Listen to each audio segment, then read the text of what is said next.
ये कि जो अभी आप सब लोगों ने देखा होगा कि वन्य जो जीव हैं, मानव वन्य जीव संघर्ष, ये इन दिनों कुछ हमारे लिए चुनौती के रूप में हमारे सामने आया है। और उत्तराखंड राज्य के उन क्षेत्रों में जहाँ भी ये वन्य जीव जैसे हाथी है, नीलगाय है, भालू है, गुलदार है, बंदर है, इनके द्वारा जो अनेक लोगों पर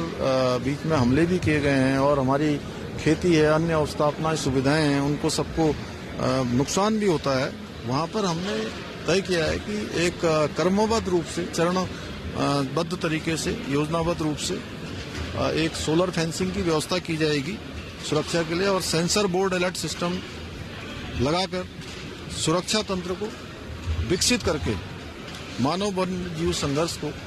कम करने के लिए, लोगों की सुरक्षा के लिए एक प्रभावी रूप से इसमें कार्रवाई की जाएगी। और जो वन्य जीव लंगूर, बंदर, सुअर, भालू आदि के जनसंख्या, उनकी नियंत्रण के लिए, उनकी संख्या नियंत्रण में रहे, उसके लिए प्रत्येक जनपद में जो आधुनिक बंध्याकरण नसबंदी केंद्र की स्थापना भी की जाएगी। और वन विभाग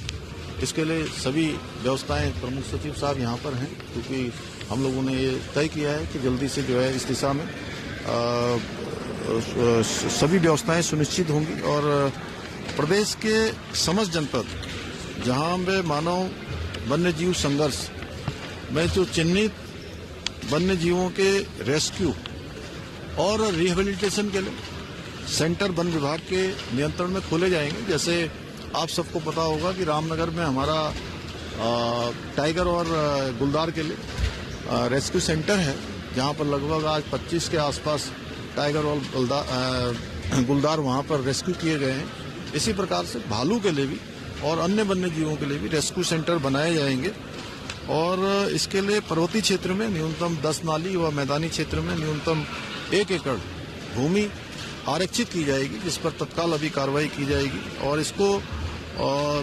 नितांत, क्योंकि ये बहुत आज हमारे लिए बहुत नितांत जरूरी विषय राज्य के अंदर हो गया है। वास्तव में इसके कारण से काफ़ी चुनौती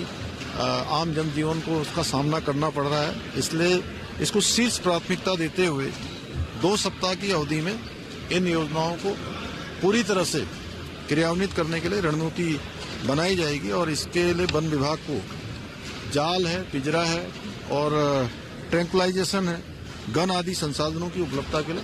5 करोड़ रुपए की धनराशि भी अतिरिक्त उसके लिए व्यवस्था की जाएगी।